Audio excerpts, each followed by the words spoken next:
There are moments in life that fracture you. Not all at once. Not like a shattering pane of glass, but like a small, invisible crack that deepens over time. That night at the Harbor Grand Hotel was when I heard it. The sound of something finally splitting beneath the weight of all the little things I'd been trying to ignore. The annual corporate gala had always been a neutral affair for me.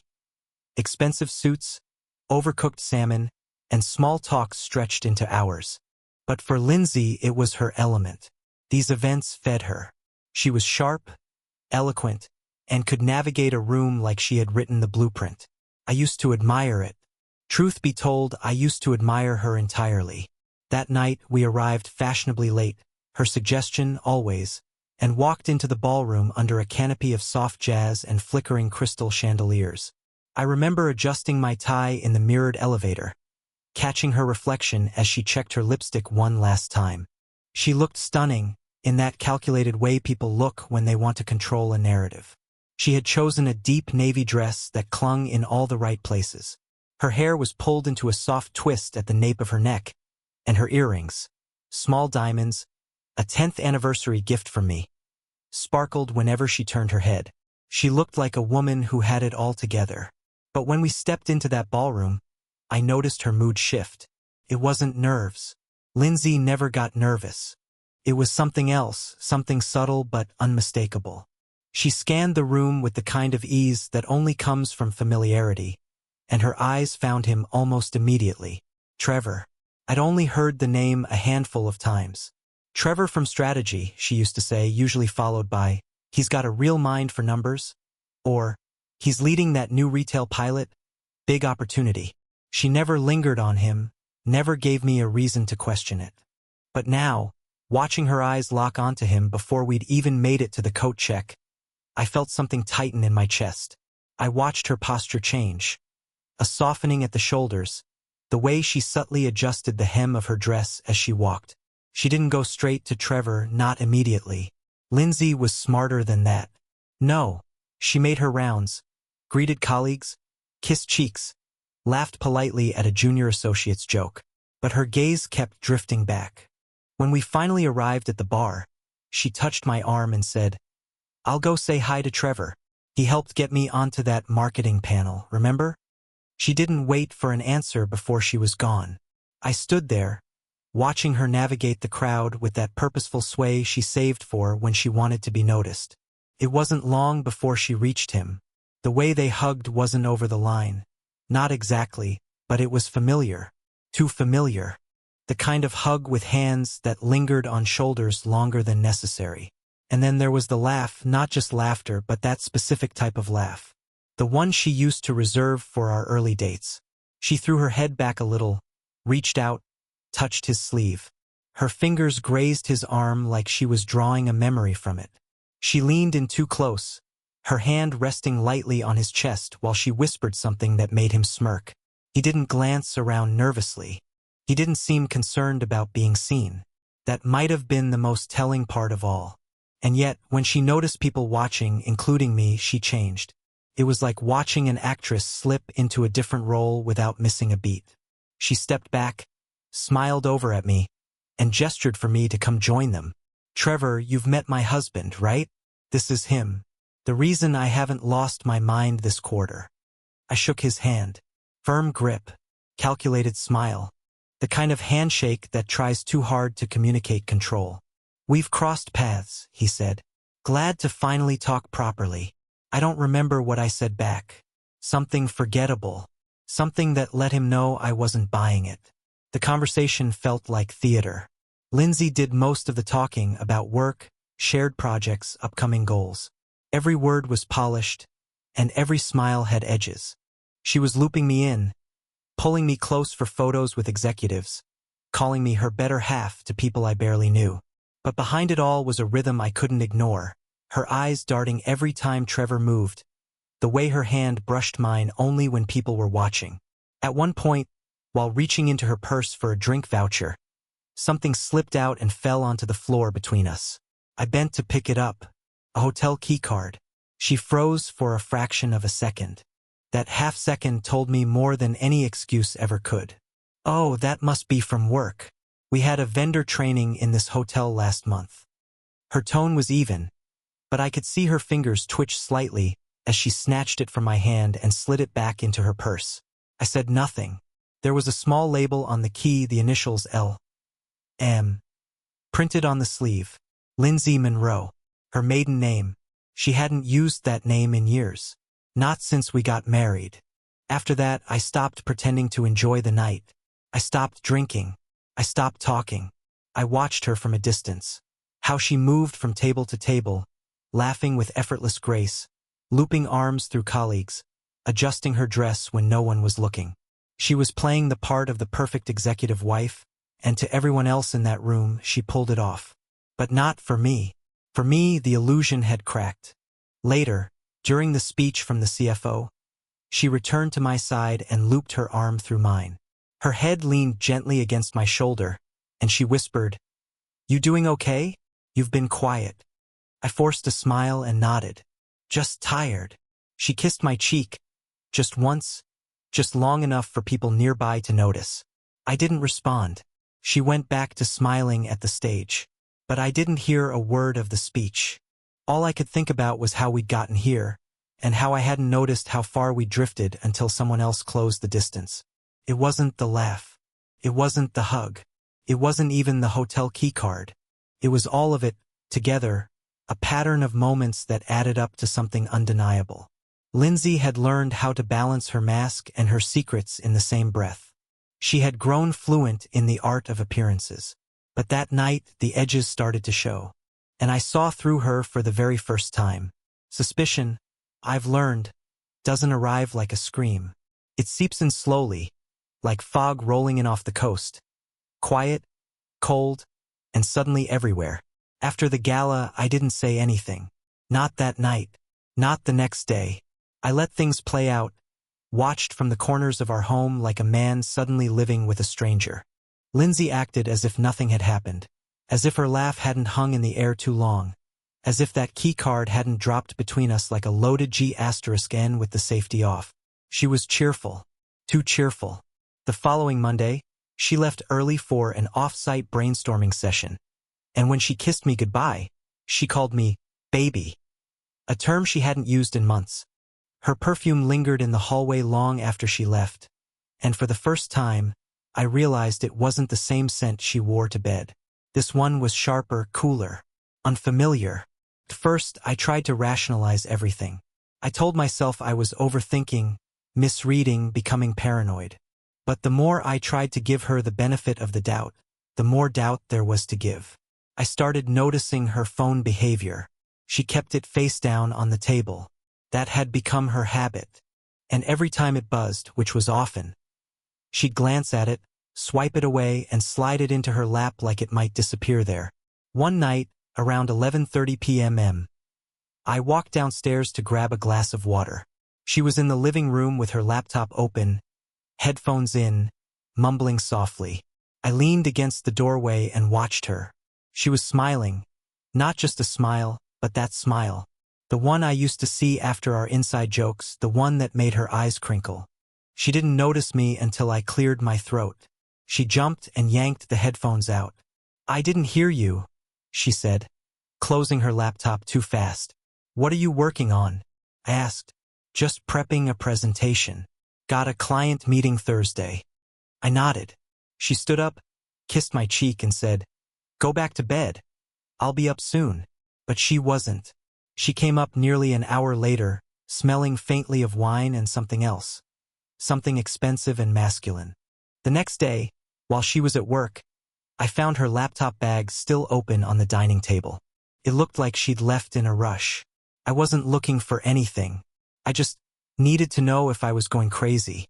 That's what I told myself. Inside, I found two things that stopped me cold. The first was a toothbrush, not one of ours, not a travel one. A men's toothbrush, black handle, used. The second was a receipt tucked into a side pocket. It was from a boutique hotel by the waterfront, the same area where she claimed those vendor meetings were happening. Room service for two, spa charges, a bottle of champagne. It wasn't addressed to Lindsay Monroe. It was billed to Monroe Larson. Her maiden name hyphenated with a last name I didn't recognize. I placed it all back exactly where I found it, careful not to leave a trace. That night, I didn't mention any of it. We had dinner, chicken stir-fry, and she told me about how work was getting political. She complained about her manager, joked about her clueless intern, and said Trevor's name casually in passing, like he wasn't the epicenter of the storm I was trying not to drown in. Trevor's heading to San Diego next week, she said. I might tag along. He needs help with the deck. I nodded. Sounds important. She paused, almost like she sensed something in my tone, then smiled and took another bite of her food. Just work stuff. You know how it is. Yeah. I knew. That night, while she showered, I checked her calendar. The one synced to our shared account when I helped her set up her devices years ago. She thought it had stopped syncing. It hadn't. She just stopped checking. There it was. Thursday. Therapy session. 5:30 p.m. Friday. Meeting West Pier. Saturday. Elle's weekend backup flight. It didn't make sense until I started connecting names and locations. The therapy session was always during Trevor's travel dates. West Pier wasn't a business center. It was a luxury condo complex he posted from on social media once, back when I still occasionally checked his page. The calendar had dozens of events like that, coded, vague, but consistent. Every time she claimed she was working late, there was a corresponding T or L or th session marked in some other place. I started collecting receipts. On Wednesday, a boutique charged our joint card for 2 men's colognes and cufflinks. She had told me she was shopping for a birthday gift for her father. Her father lives in Arizona and wears BOLO ties and flannel. On Saturday, she left for a wellness seminar out in the suburbs. I watched her get into the Uber. 30 minutes later, her location pinged downtown, at the Harbor Grand. She said her phone must have glitched when I asked about it. I didn't argue. I didn't confront. I waited. One night, as she fell asleep beside me, I lay awake staring at the ceiling. Her phone buzzed once, briefly, and lit up the nightstand. Just a preview, a name I didn't recognize, Elias. When I searched the name the next morning, I found a small paper trail. Elias Trevorson, head of strategy. Trevor. He had used his middle name for their contact. She was hiding him in plain sight. I stopped sleeping much after that. I kept gathering what I found: photos, cloud backups, the calendar, the receipts, the late-night call logs. I never opened her messages directly. I didn't need to. Everything else was already speaking. The worst part wasn't the cheating. It wasn't even the lies. It was the familiarity in how easily she moved through it all. Like she'd done this before, like she knew how to cover her tracks just enough to keep me second-guessing myself. But now I wasn't guessing anymore. I was collecting. I backed up everything to an encrypted drive. One she didn't know existed. I printed some key documents. I started noting patterns. The toothbrush, the key card, the new clothes, the scent, the lingering smiles, the way she angled her body during phone calls, the name change on hotel bills. I began to wonder if she even knew who she was around me anymore, or if I was just the shell she performed beside when she needed the illusion. Our home became a quiet battleground. She laughed more at dinner. She complimented me randomly, touched my arm in ways that felt rehearsed. She initiated date nights. S*X returned, briefly, rushed, unfocused, transactional. I felt like a prop. One night, while we were watching TV, she fell asleep on the couch. Her phone slipped from her lap. I didn't touch it. I didn't need to. The truth was already sinking. Literally. The devices I once helped her set up were still linked to a shared cloud. Old habits, forgotten passwords, auto backups, had left doors open she no longer realized existed. That's how it happened. One night, while reviewing our old drive folders, the ones she hadn't touched in years, I saw a new file upload. It was titled vid_1347, MOV. I clicked, and everything changed. It wasn't supposed to be there. That file, vid_1347, MOV, wasn't in any folder I'd touched in years. The shared cloud drive had become one of those forgotten corners of digital life, the kind you stop thinking about once your routines shift. It had been months, maybe years, since either of us had actively used it. But because I was the one who set up our backups when we first moved in together, I'd created shared permissions by default. And apparently, Lindsay had never disabled them. At first, I thought it was a glitch, a syncing hiccup. But when I saw the timestamp 3:12 p.m. Tuesday and the file size, I knew it was real. My heart didn't race. That's the strange part. I didn't feel that spike of panic or rage people always talk about. Instead, I felt still, like every cell in my body had already known what was coming and had gone quiet in preparation. I downloaded the file. It was short, 42 seconds. I hesitated, fingers hovering over the mouse, as if pressing play would alter something permanent. But the truth had already arrived. All that was left was to open it. Click. The video started abruptly. No lead-in. Just a dimly lit hotel room and Lindsay standing near the window in a crisp white dress shirt. Not hers. Too large, sleeves rolled, unbuttoned low. The shirt had a small embroidered detail near the cuff. T.L. A set of initials I didn't need to Google. She was holding a wine glass and laughing. Not at the camera, at someone just off-screen. A man's voice spoke, muffled but familiar. I didn't need to see his face. I'd heard the cadence enough times at corporate functions and in those polished team videos she used to show me. Trevor. He said something about how she looked better in that than he did. And she smiled, really smiled. Not the polite, public smile she used in boardrooms or next to me at family gatherings. This one was relaxed. Warm. Mate. Then he stepped into the frame just long enough to confirm everything. I saw his arm first. The tattoo just below his elbow. An abstract line design I remembered noticing once when we shook hands at a retreat. He wrapped that arm around her waist. She leaned into him instinctively, wine glass still in hand. She tilted her head, said something inaudible, and then the video cut out. That was it. No S*X. No audio. No full faces. But it was more than enough. The shirt. The touch. The way she looked at him. The room. I scrubbed back through the footage and paused on the background. Beige wallpaper with faint vertical stripes. A brass floor lamp. Navy curtains. All standard decor, but not just anywhere. The Harbor Grand. We'd stayed there once, years ago, for our second anniversary. I remembered those stripes. I remembered how she had called the curtains funeral drapes. I remembered the way the light in the room turned gold in the late afternoon. This wasn't some random hotel. This was our hotel. I closed the video and stared at my reflection in the dark monitor. I didn't cry. I didn't curse. I just sat there, letting the silence expand around me. A few minutes later, a sync notification appeared. More files were uploading.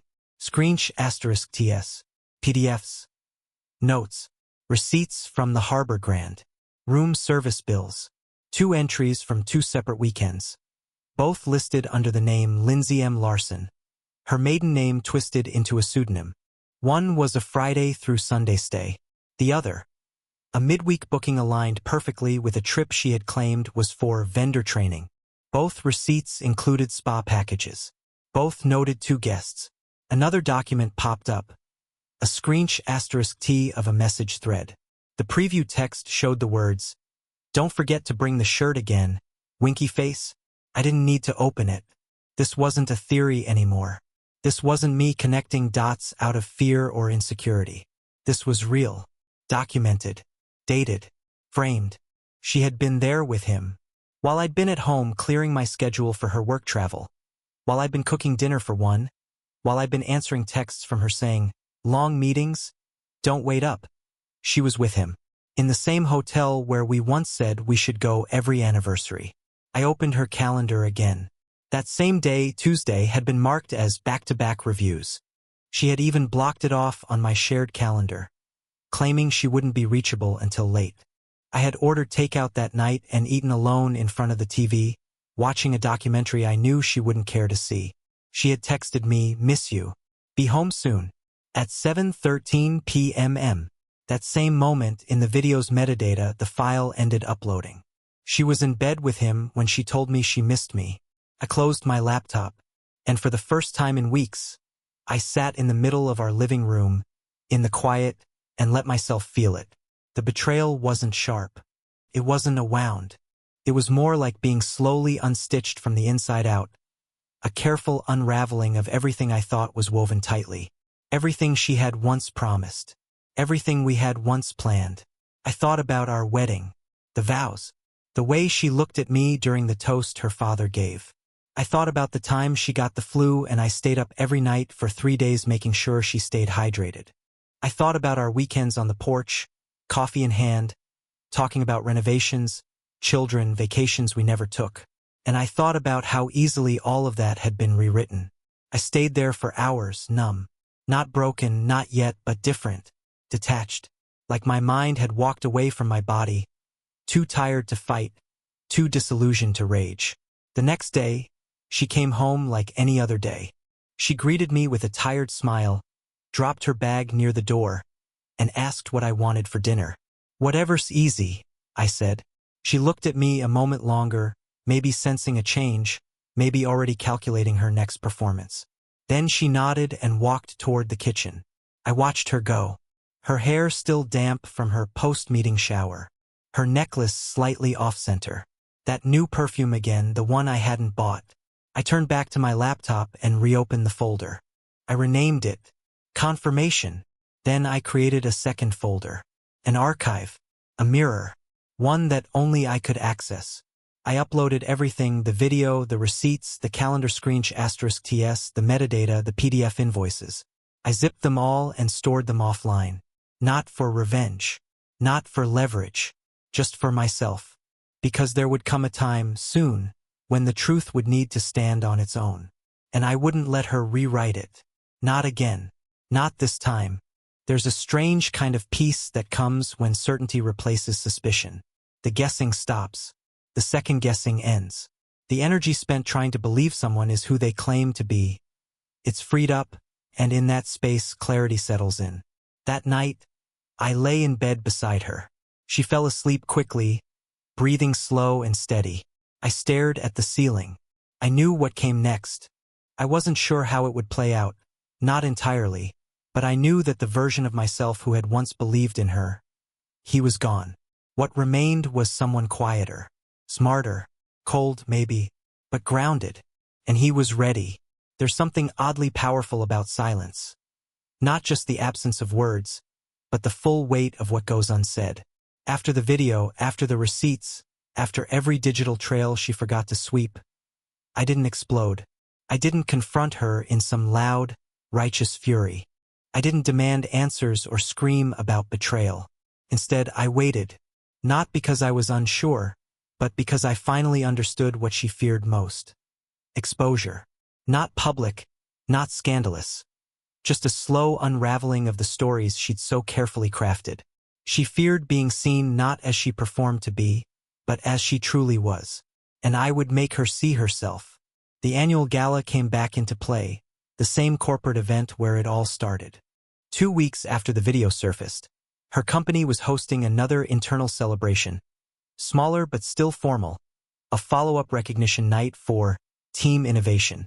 She dressed with care, more than usual. New dress, new shoes, subtle makeup. When I asked, she smiled and said, "Gotta keep up appearances." That phrase settled like a rock in my gut. We arrived at the same hotel, Harbor Grand. Her eyes flicked toward the lobby elevators when we entered. Reflex. Probably didn't realize she was doing it. I noticed. Inside, the ballroom glowed with soft gold lighting, jazz humming in the background. People mingled in tight clusters around tables and trays of wine. Lindsay slipped into character the moment we stepped through the door. Perfect posture, warm laughter, quick introductions. To anyone else, she looked flawless. But I knew now how to read the signs. The little flinches when someone unexpected walked by. The glance at her phone when it buzzed. The constant scanning, not for opportunity, but for risk. Trevor was there, of course. He entered with a small group, some mid-tier strategy guys and a female coworker I didn't recognize. He didn't see me right away, but Lindsay did. Her eyes locked on him the moment he crossed the threshold. She didn't move toward him. She didn't smile. But I saw it, that flicker of anticipation before she smoothed it down. She leaned into me then, slipping her hand into mine like it belonged there. "Smile," she whispered. "We're on camera." That was true. Her company always hired a photographer for these events. Candid documentation, they called it. Another layer of image control. We posed with executives. She introduced me to a new VP, calling me the glue that holds our household together. We clinked glasses. We talked about future projects. I nodded, laughed when expected, placed my hand gently on the small of her back like I used to.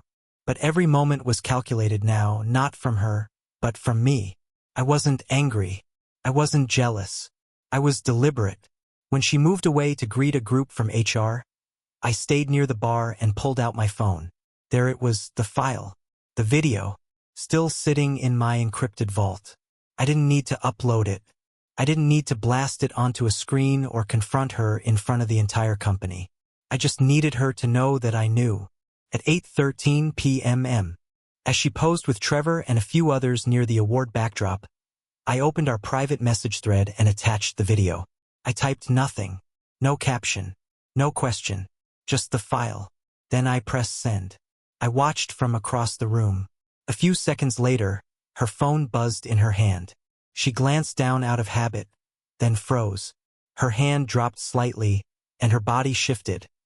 A subtle sway backward, the kind you make when something hits too hard, too fast. She tapped the screen. The video opened. She didn't react at first. Just stood there, holding her phone like it might turn to fire in her palm. Then her thumb darted up, closing the screen. But it was too late. The damage was done. Not to her image. Not yet. To her mask. I watched her shoulders tense, her smile become static. The next laugh she gave was delayed, offbeat. She excused herself, heading straight for the restroom. I didn't follow. Instead, I drifted along the edges of the room, speaking with people she used to keep me shielded from. Middle managers, project analysts, even the guy who ran IT and always seemed surprised I remembered his name. I wasn't just mingling. I was reclaiming the version of myself she had boxed in, the supportive, quiet husband who didn't ask too many questions. Now I had answers, and I let them live silently in the space between us. When Lindsay returned 20 minutes later, her makeup was slightly different. Freshly applied, just enough to cover the panic.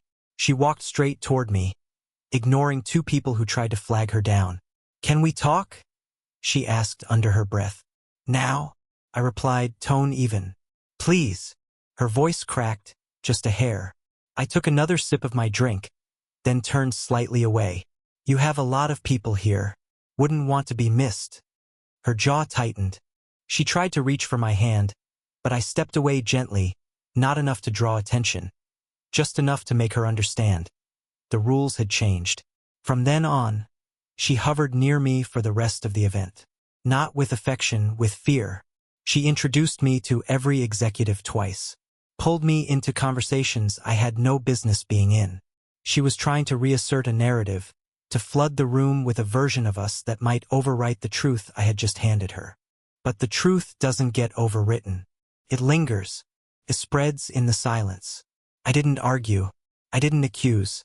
I let the silence do the work. She knew. I knew. And soon so would he. An hour later, I saw Trevor glance at her phone screen during a toast. His expression shifted. Not dramatically. Not like in movies. Just enough.